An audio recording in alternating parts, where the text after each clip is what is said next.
अब मैं वारिस पठान साहब के पास चल रही हूँ। तो वारिस पठान साहब, फिर यहाँ पर कंफ्यूजन कहाँ है? मतलब सरकार की तरफ से कहा जा रहा है कि हमारी जो लड़ाई थी, हमारी लड़ाई किसी देश के खिलाफ नहीं, पाकिस्तान से हम युद्ध नहीं लड़ रहे थे, हम आतंकवादियों का सफाया करने के लिए निकले थे अपने घर से, हमने आतंकवादियों का सफाया किया और उसके बाद जो कुछ हुआ है वो लगातार 6 से 7 मई की रात तो हमने आतंक के अड्डों को बर्बाद किया, उसके बाद 7 से 8 मई की रात हो, 8 से 9 मई की रात हो, 9 से 10 मई की रात हो, जो ये 3 रातों में हुआ वो पाकिस्तान जो नापाक करतूत कर रहा था उसका हम मुंह तोड़ जवाब दे रहे थे। और फिर 10 मई को तो हमने देखा कैसे उनके एयर बेसिस तक और पाकिस्तान में बहुत अंदर घुस घुस कर हमने तहस नहस किया, उनको सबक सिखाया। ऐसे में जो हमारा टारगेट जिसको हम लेकर चले थे वो हमने हासिल किया, पाकिस्तान बिलबिलाया, दुनिया भर को उसने कहा कि मुझे बचाओ मुझे बचाओ। तो ठीक है, युद्ध तो हमें लड़ना ही नहीं था, तो फिर इस पे इतनी हाय तौबा क्यों हो रही है? वारिस पठान।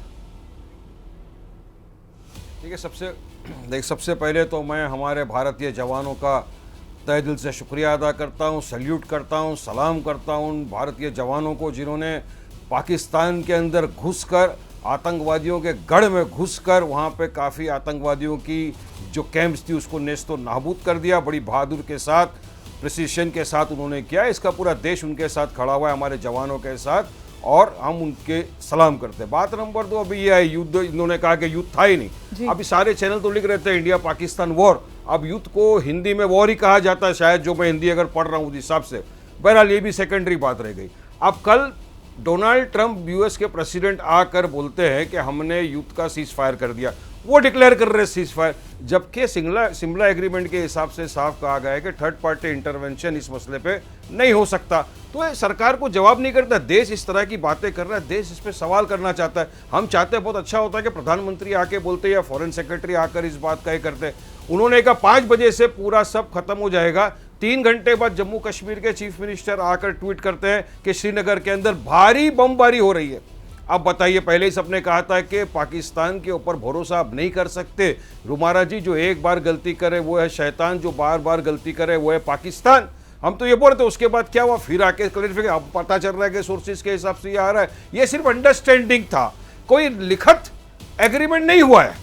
अब इसका क्या माने जनता, बताइए आप। अब उसके अंदर ये जो राइट विंग ट्रोल है, कुछ इनकी बहुत बड़ी गलती जो मैं आपको बता रहा हूं इस वक्त, जो राइट वाले जो कर रहे हैं ये सही नहीं है। पहले उन्होंने नरवाल साहब की बीवी जो विधवा हो गई, जिसके पति को ये दरंगी आतंकवादियों ने मार दिया, उसको उन्होंने ट्रोल किया।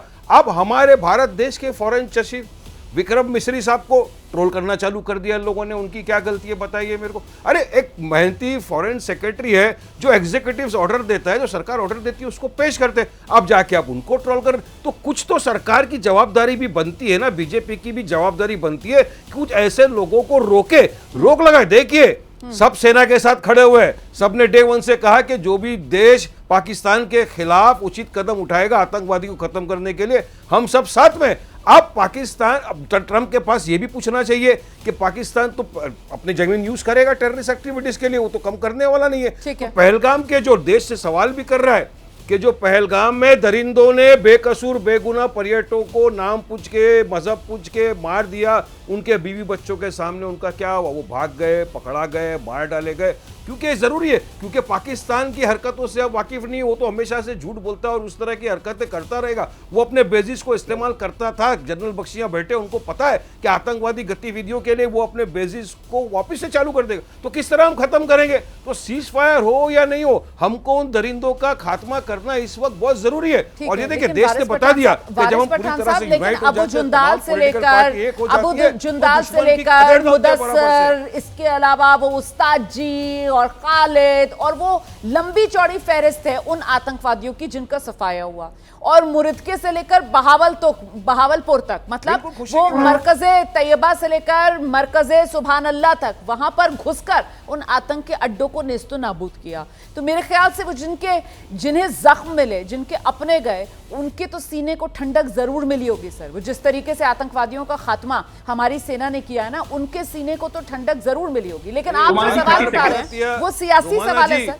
मैं एक भारतीय सेकंड के दिल को ठंडक जब पहुंचेगी, जब ये आतंकवादी को पूरी तरह से खात्मा होगा, ठीक है, तब ठीक है, जाके भारतीय ठीक के है, दिलों को ठंडक पहुंचेगी, ठीक है, जो पूरी तरह से खदेड़ के फेंकेंगे। ठीक कोई है, थर्ड पार्टी इंटरवेंशन की हमको ठीक जरूरत है। नहीं सर, एक मिनट, डॉक्टर उजाला आऊंगी आपके पास। हमारे साथ धीरेन्द्र कुमार मुन्ना जी भी हमारे साथ मौजूद है। धीरेन्द्र कुमार मुन्ना जी, यहाँ एक बात जो बार बार आ रही है कि साहब ये मध्यस्थता कहां से आ गई भारत और पाकिस्तान के बीच, ये अमेरिका कहां से आ गया भारत और पाकिस्तान के बीच, ये हुआ क्या? मतलब ट्रंप आकर ऐलान कर गया कि भारत और पाकिस्तान के बीच युद्ध विराम होने जा रहा है। आपको अटपटा लगा, आपको खटका कि ये डोनाल्ड ट्रंप साहब अमेरिका में बैठे हुए हैं, वहां पर वॉशिंगटन डीसी में, ये भारत और पाकिस्तान को लेकर ट्वीट करके बता रहे हैं हमें क्या होने वाला है?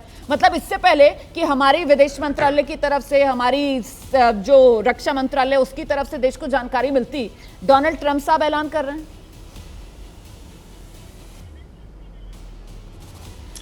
रुमाना जी, सबसे पहले तो देश की सेना को, देश के सभी नागरिकों को, और मैं बताता हूं कि विपक्ष के नेताओं का भी मैं धन्यवाद करना चाहता हूं कि जब संकट देश पे आया तो हम सब साथ खड़े रहे। इसमें सवाल इस पर कहीं कोई नहीं है कि जब देश हमारा एक रहेगा तभी हम राजनीति करेंगे।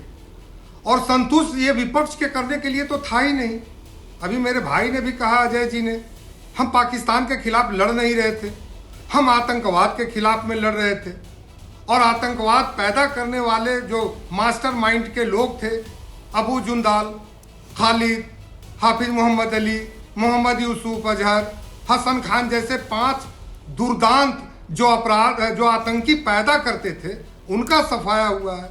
और 9 जगहों पे हमने उसके पूरे स्कूल को, ट्रेनिंग कैंप को ध्वस्त कर दिया है। तो एक बहुत बड़ी विजय है ये देश के लिए। और रह गई बात कि जो 26 बहनों की सिंदूर को उसने दूर किया था, आज संतुष्ट उनको करना था। आज कोई उनसे जाकर के पूछे कि जो काम देश ने किया है और देश के सभी लोगों ने साथ मिलकर के सैनिकों के साथ जो किया है, उससे उन बहनों को ठंडक पहुंची होगी। जब आतंकवादियों ने बोला था कि जाओ अपने भाई मोदी को बोल दो, आज उसने ये साबित कर दिया है सेना ने कि हम अपनी बहनों की रक्षा कर सकते हैं। अब मैं आता हूं आपके दूसरे पर कि क्या मैं संतुष्ट हूं। एक चीज कल आया था जब MEA ने ब्रीफिंग किया था, तो उसने कहा था कि अब यह देश मानेगा कि जब भी आतंकी घटना होगा रुमाना जी, तब इसको युद्ध माना जाएगा जी। इसका मतलब है कि cease fire depends upon Pakistan. Pakistan अगर हमारे साथ अच्छे रिश्ते रखना चाहता है, अमन के साथ जीना चाहता है, तो आतंकवाद रोकना पड़ेगा, नहीं तो हमारी सेना, हमारा देश उस हर एक गतिविधि को चकनाचूर करता रहेगा। अब तीसरी बात पर मैं आता हूं कि जब आपने बोला कि बीच में ये ट्वीट आ जाता है ट्रंप का, अब मैं इस पर बता रहा हूं, जिस तरह से हमारे देश के विपक्ष के लोग बिना कुछ जाने समझे थोड़ा पहले बेचैन हो जाते हैं, और उनकी भी मजबूरी रहती है, राजनीति करते हैं तो पहले पहले कुछ बोल देते हैं। मुझे लगता है कि कुछ ऐसे ही घटना चीन और अमेरिका के राष्ट्राध्यक्षों से भी हुई है। भारत का शुरू से स्टैंड क्लियर रहा है कि पाकिस्तान और भारत के मसले में कोई तीसरा पक्ष नहीं आएगा, बाइलेटरल इशू है, और ये बाइलेटरल ही इशू रहेगा। ये शुरू से परंपरा चली आ रही है। और इसमें जैसे विपक्ष के लोग करते हैं ना कि पहले पहले कुछ होना होता है तो आगे बोल देते हैं। अच्छा। वो क्रेडिट लेने की होड़ में ऐसा कर दिया है। ठीक है, तो अमेरिका ने क्रेडिट लेने की होड़ में, डोनाल्ड ट्रंप साहब जो हैं वो क्रेडिट लेने के चक्कर में, डोनाल्ड ट्रंप साहब हीरो बनने के चक्कर में ये कर चले गए। एक मिनट महिमा जी, मैं आपके पास आऊंगी।